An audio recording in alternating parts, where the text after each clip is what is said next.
हाँ जी, वेलकम। शुरू कर रहे हैं सीए इंटर की क्लास जो है प्री एंड पोस्ट इनकॉर्पोरेशन। देखिए, इससे पहले मैंने क्या किया है, आप लोगों को प्री एंड पोस्ट के मैंने कॉन्सेप्ट समझाए हैं। अगर आप लोगों ने कॉन्सेप्ट वाली वीडियो नहीं देखी है तो पहले प्लीज़ वो वीडियो पहले आप देखें और उसको समझें, देन उसके बाद इस वीडियो को आगे कंटिन्यू करेंगे। ओके, ठीक है सर। तो आज करने क्या वाले हैं दोस्तों, मैं यहाँ पे इलस्ट्रेशन शुरू कर रहा हूँ आपके आईसीआई मॉड्यूल के। तो जो भी इलस्ट्रेशंस हैं मैं कोशिश करूँगा ज़्यादा से ज़्यादा कवरेज करूँगा आपके इलस्ट्रेशंस की। चलिए, टाइम वक्त ना ज़ाया करते हुए डायरेक्ट इलस्ट्रेशन पे आते हैं। टॉपिक का नाम है प्री एंड पोस्ट इनकॉर्पोरेशन, ये हमारा चैप्टर है और इलस्ट्रेशन नंबर 1 आपके स्क्रीन पर है। इलस्ट्रेशन नंबर 1 कहता है दोस्तों कि रामा उद्योग लिमिटेड वाज इनकॉर्पोरेटेड अगस्त 1 2001। ठीक है, मैं काम कर रहा हूं यहाँ पे, एक तरीके से लाइन बना लेता हूं, प्लीज इधर देखिएगा ज़रा। चलो मैं ना यहीं बनाता हूं इधर।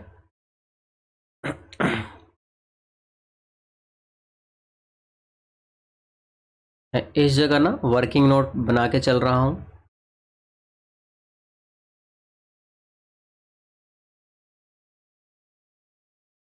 ओके, तो वर्किंग नोट में है दोस्तों।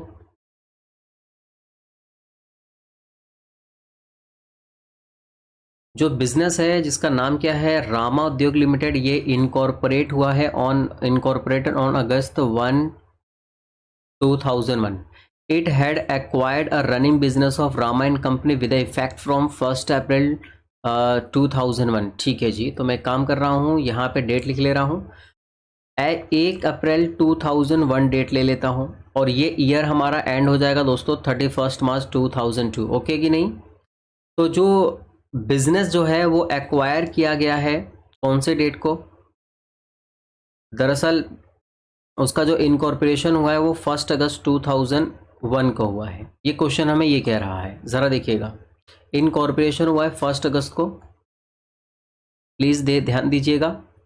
और बिजनेस की शुरुआत की जा रही है अप्रैल 2001 से। ठीक है,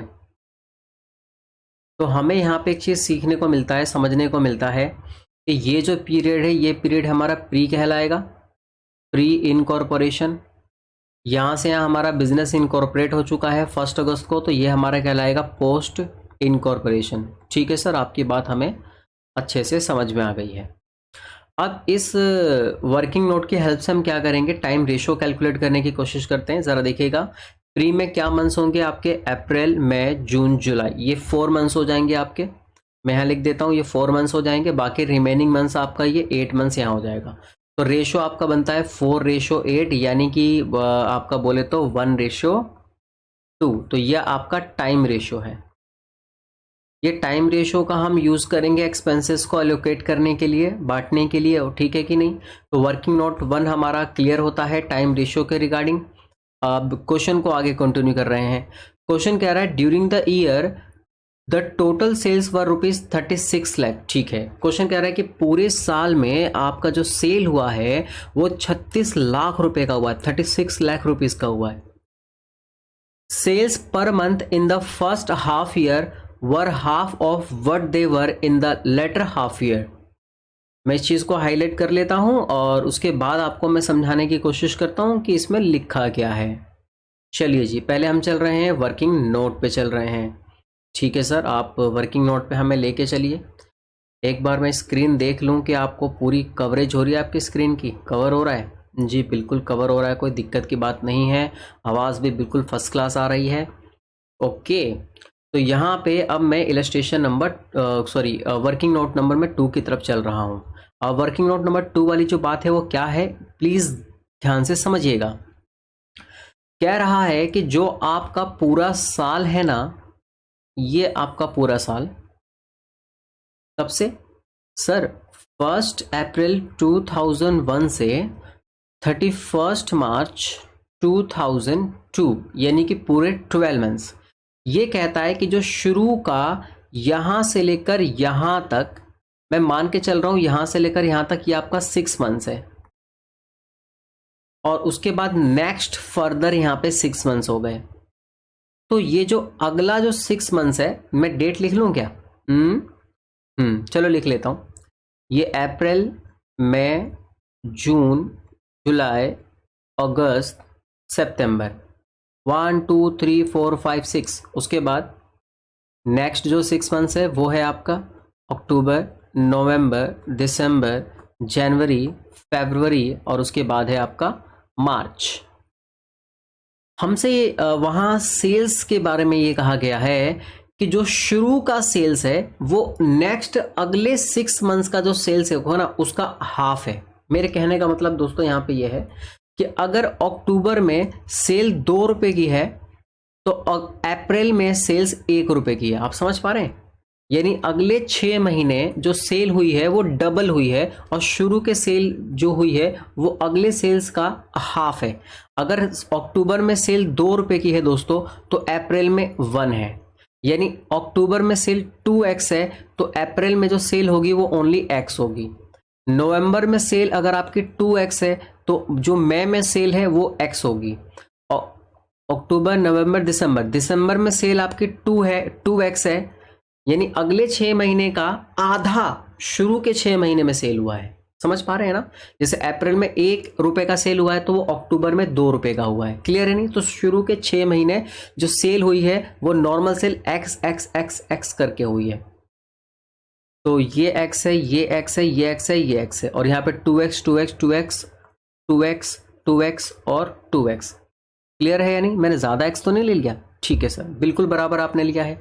अच्छा, वो जो इनकॉर्पोरेशन हुआ था मैं उसकी डेट यहाँ पे देख लेता हूँ। इनकॉर्पोरेशन का डेट क्या था? प्लीज़ एक बार ऊपर आ जाइएगा। इनकॉर्पोरेशन का डेट ये रहा आपके सामने। ओहो, इनकॉर्पोरेशन का डेट सर यहाँ पे तो 1 अगस्त है। यानी कि अब हमें यहाँ पे सेल के अंदर क्या करना होगा, ये जो आप अगस्त वाला टाइम देख रहे हैं जिसको मैंने ये पीले कलर से क्या किया है दोस्तों, हाईलाइट कर लिया है। ये जो सारा का सारा जो मंथ है ना दोस्तों ये पोस्ट में होगा, पोस्ट में, ये पोस्ट का मंथ कहलाएगा। और उससे पहले ये जो मैंने स्काई ब्लू कलर में जो मैंने हाईलाइट किया है ना बच्चों, ये जो कलर कहलाएगा ये आपका प्री वाला कहलाएगा। सर हमें बात अच्छे से समझ में आ गई है कि आप क्या कहने की कोशिश कर रहे हैं।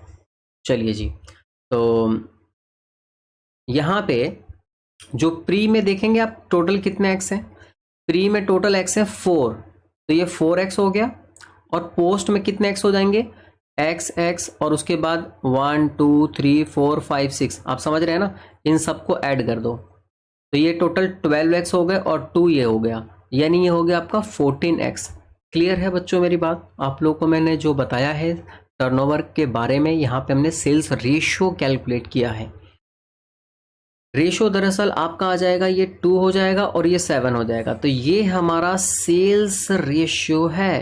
अब हम क्या कर रहे हैं, इसकी लैंग्वेज पे आते हैं। एक बार आप लैंग्वेज पे ध्यान दीजिए। कह रहा है sales per month in the first half year, जो शुरू का 6 महीने का जो सेल है first half year were half of what they were in the latter half year. यानी कि जो अगले 6 महीने का हाफ जो सेल होगी ना उसका आधा शुरू के 6 मंथ्स का सेल है।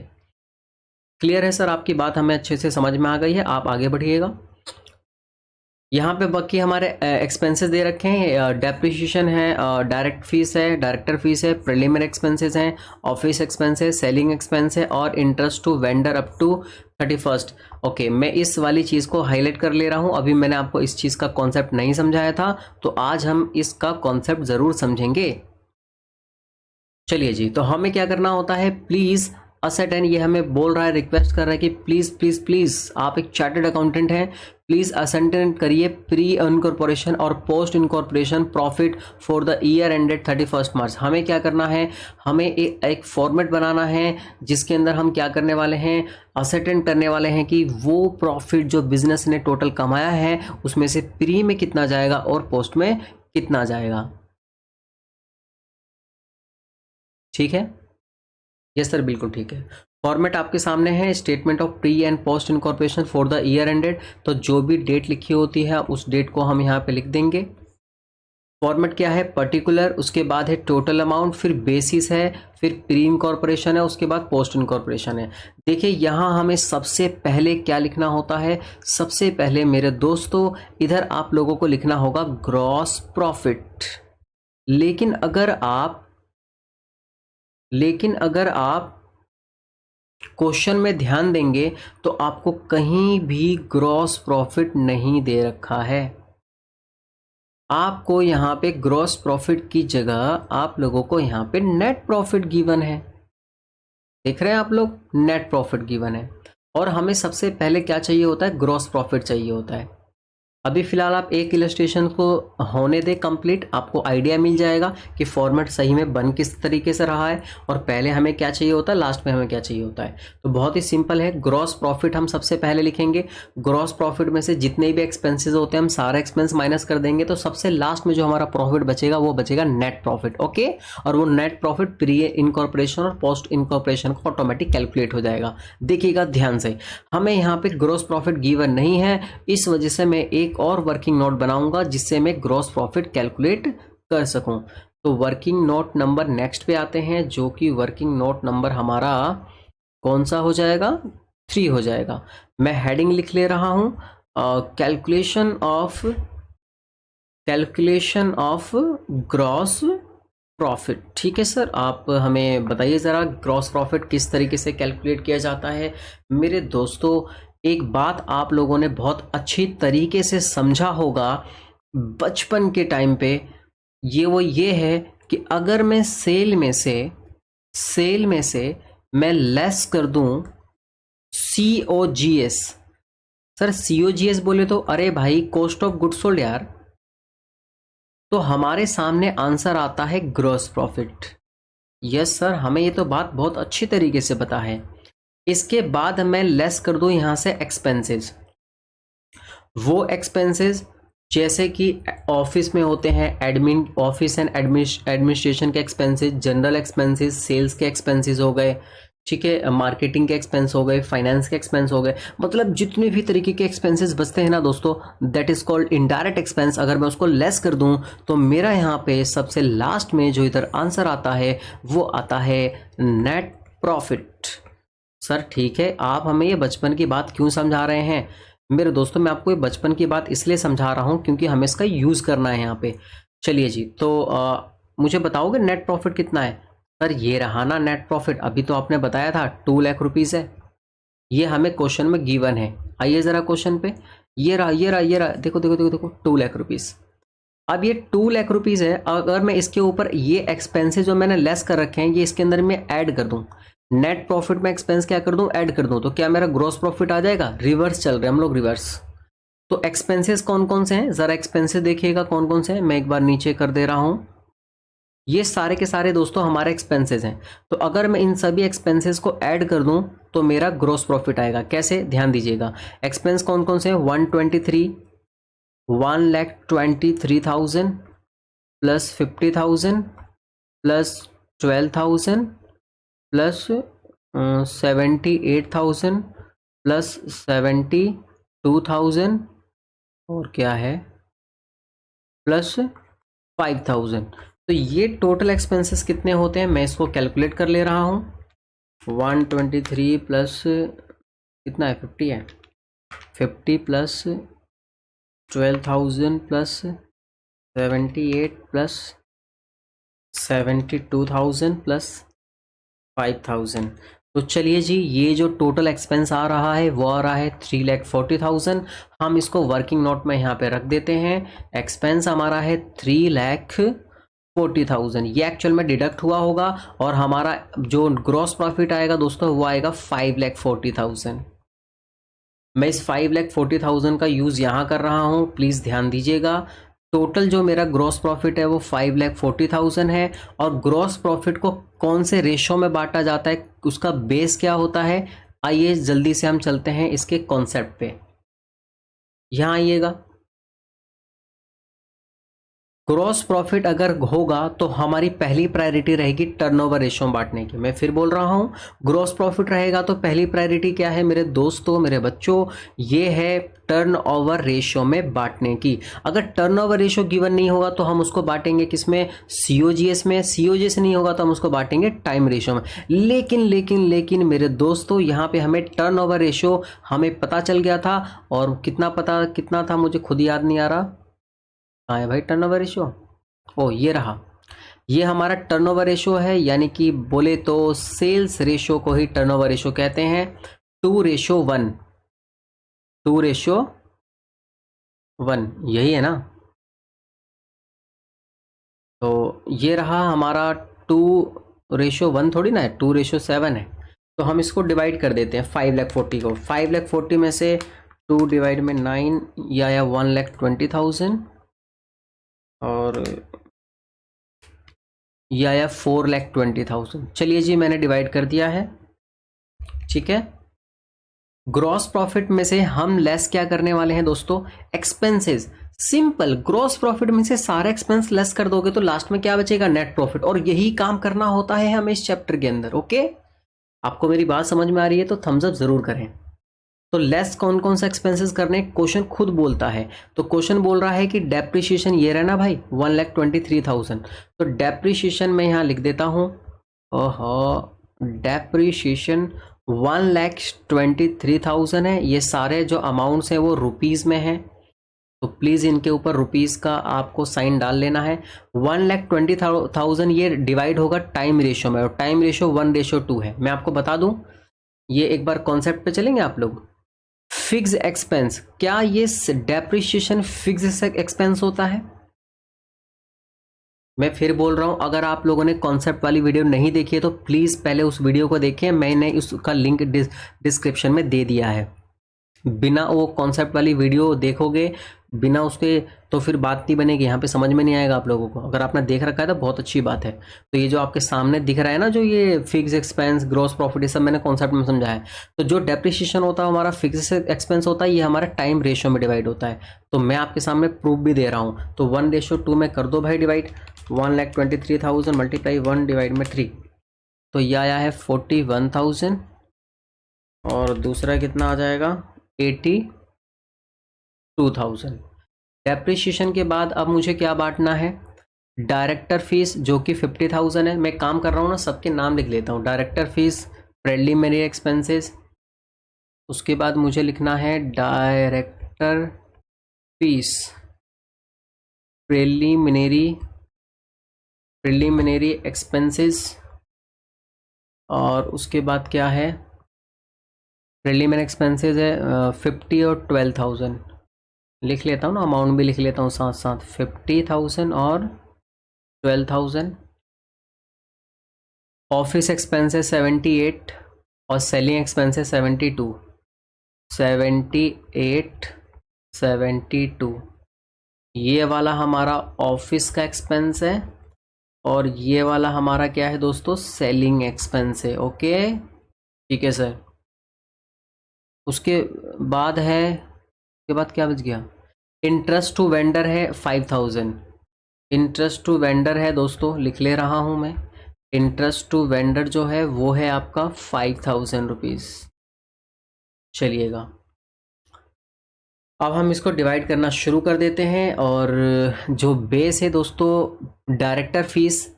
दरअसल डायरेक्टर फीस को हम क्या करने वाले हैं जानते हैं आप लोग, डायरेक्टर फीस को हम पोस्ट में डाल देंगे पूरा का पूरा। मैं इसको ग्रीन कलर से लिख देता हूँ, जिसको हम पोस्ट में डाल रहे हैं। सर हम पोस्ट में क्यों डाल रहे हैं, आज ये ज़रा कॉन्सेप्ट पे आ जाए। इधर देखो, यहाँ देखो, कॉन्सेप्ट देखो, 4th नंबर पे आ जाओ। ये apportionment, expenses exclusive related to post incorporation, वो एक्सपेंस जो कि पोस्ट इनकॉर्पोरेशन से रिलेटेड होंगे, जैसे director fees, interest on debenture, preliminary expenses और रेंडर राइटिंग, क्या नाम है, फीस वगैरह। तो इसको हम वहाँ डाल देंगे, डाल देते हैं, डाल दिया हमने। प्रीलिमिनरी एक्सपेंसेस दोस्तों ये भी पोस्ट में जाएगा। और उसके बाद ऑफिस एक्सपेंसेस, ये हमारा टाइम रेशियो में डिवाइड होगा। मैं आपको दिखा देता हूँ।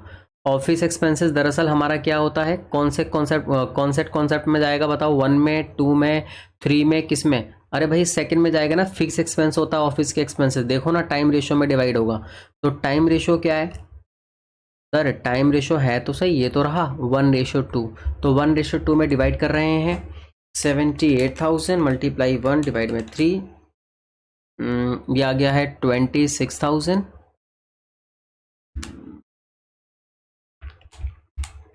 52,000।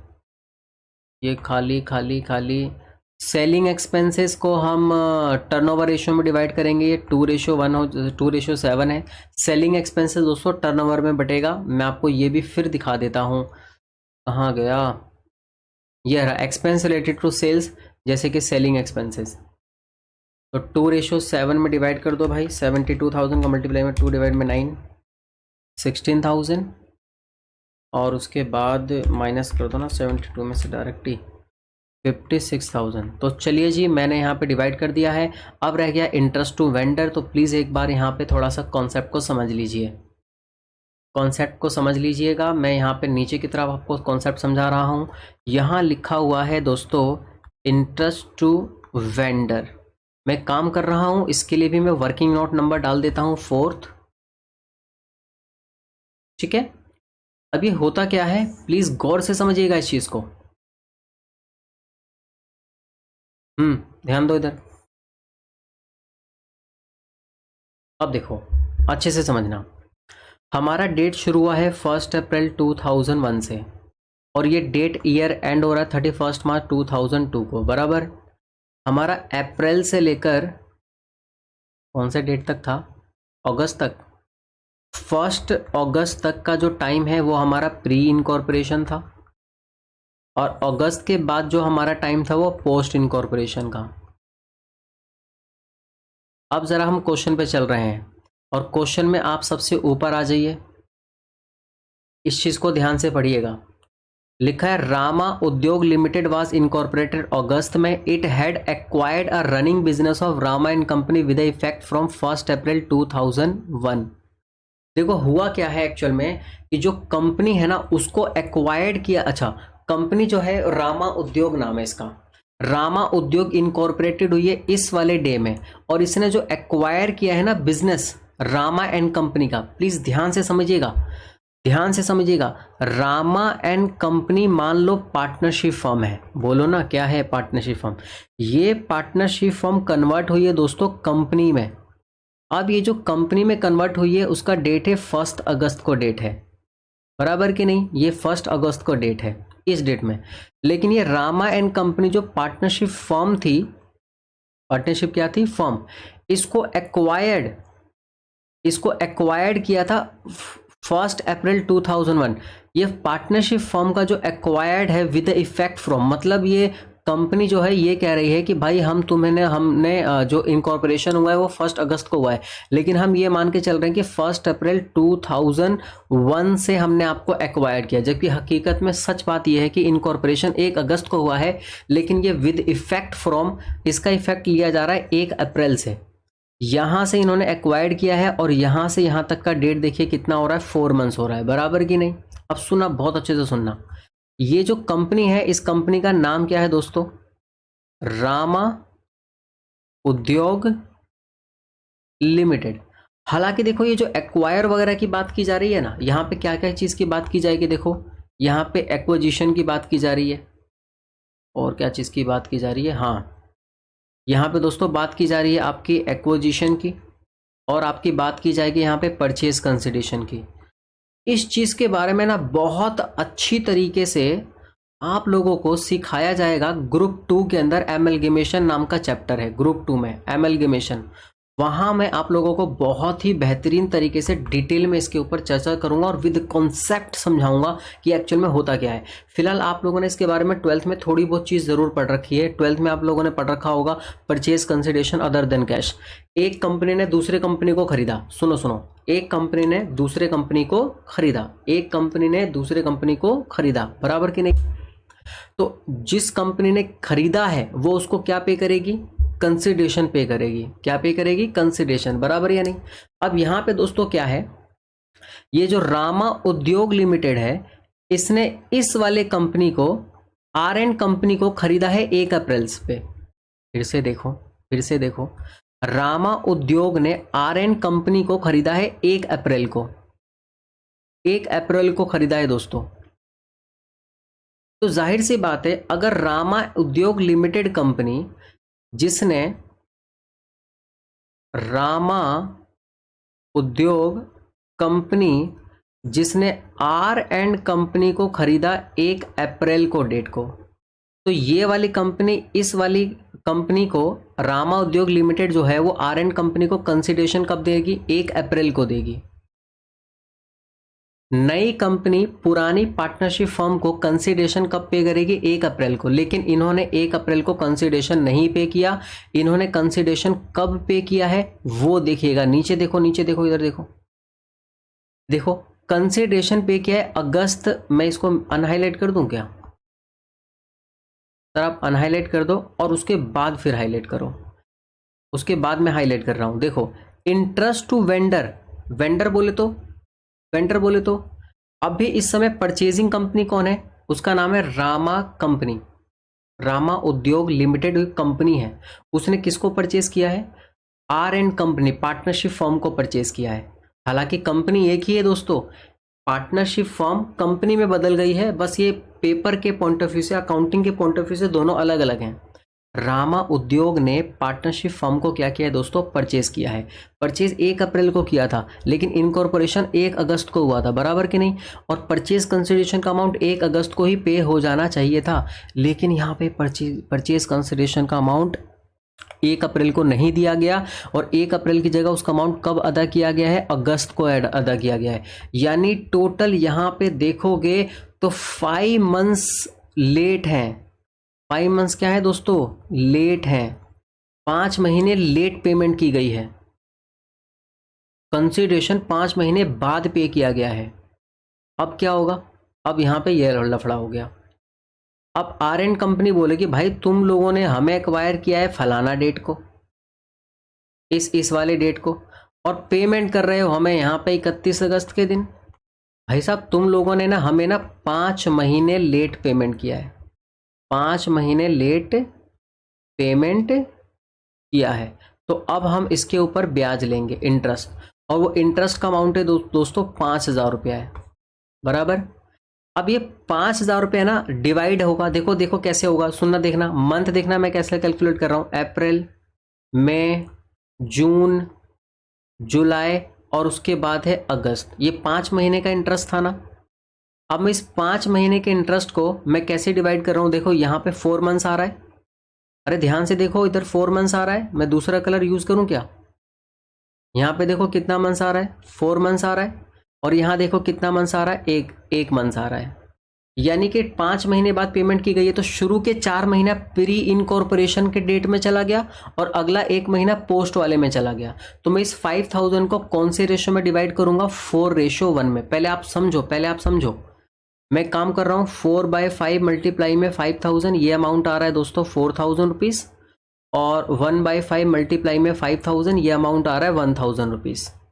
ये अमाउंट एक्चुअल में प्री का होगा और ये वाला अमाउंट किसका होगा दोस्तों? पोस्ट का होगा। तो ये जो इंटरेस्ट का अमाउंट है ये भी डिवाइड होगा प्री और पोस्ट में, लेकिन इसका रेशो नया निकला है दोस्तों, नया। यहाँ पे टाइम रेशो यूज नहीं होगा और यहाँ पे सेल्स रेशो यूज नहीं होगा। उम्मीद है कि आप लोग मेरी बात पक्का समझ पा रहे हैं। मैंने इसके ऊपर बहुत ज़्यादा ही टाइम ले लिया, ज़रूरत से ज़्यादा टाइम ले लिया। क्लास दोस्तों ये पहली है ना आपकी प्रैक्टिकल प्रॉब्लम की, इस वजह से मैंने यहाँ ज़्यादा टाइम लिया है। बाकी आने वाले क्वेश्चन में मैं बहुत कम टाइम लूँगा। तो इसका रेशो इस्तेमाल किया गया दोस्तों 4:1 यानी कि वर्किंग नोट से। तो ये आंसर आया है 4,000 और ये आंसर आया है आपका 1,000। फाइनली आपका यहाँ पे आ जाएगा नेट प्रॉफिट। क्या आ जाएगा? नेट प्रॉफिट आ जाएगा।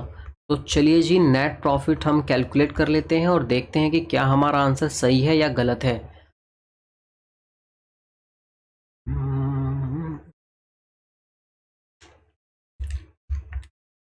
5,40,000 total, minus 23,000, 12,000 minus 78 minus 72 minus 5,000।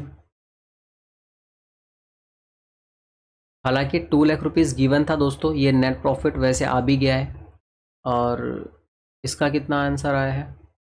Free वाले का नेट प्रॉफिट देखना, 1,20,000 माइनस 41,000 माइनस 26,000 माइनस 20,000, ये आ रहा है दोस्तों प्रॉफिट 33,000 रुपीज़। और बाकी ये वाला आपका आंसर आ जाएगा 1,67,000 रुपीज़। तो ये आपका आंसर है। आपको मैं एक बात और बता दूं, ये प्री का प्रॉफिट, ये प्री का जो प्रॉफिट है, ये वाला प्रॉफिट, इसको क्या किया जाएगा जानते हो आप लोग? इस प्री के प्रॉफिट का ट्रीटमेंट क्या है? आपको याद है मैंने वो कॉन्सेप्ट वाले वीडियो में समझाया था। इसका ट्रीटमेंट है, इसको कैपिटल रिजर्व में क्रेडिट कर देंगे। कहाँ क्रेडिट कर देंगे इसको? कैपिटल रिजर्व में। घबराइएगा मत, आगे आने वाले क्वेश्चन के अंदर हमें बैलेंस शीट भी बनाना है, तो जब मैं आपको बैलेंस शीट बना के दिखाऊंगा तो आपको और अच्छे से क्लैरिटी मिल जाएगी कि वाकई इस जो प्रॉफिट है वो कैपिटल रिजर्व में क्रेडिट होता है और उसको किस तरीके से लिखा जाता है। हम अपना आंसर मैच कर लेते हैं as per the ICI module के आंसर के। तो दोस्तों यही आपका आंसर आ रहा है और इसके नीचे आपको वर्किंग नोट देखना होगा। तो ये था हमारा कौन सा क्वेश्चन नंबर 1, इलस्ट्रेशन नंबर 1 था आपका ICI मॉड्यूल का। अब हम इलस्ट्रेशन नंबर 2 पे आगे चलेंगे, ठीक है। तो ये अभी फिलहाल हमने इलस्ट्रेशन नंबर 1 किया है।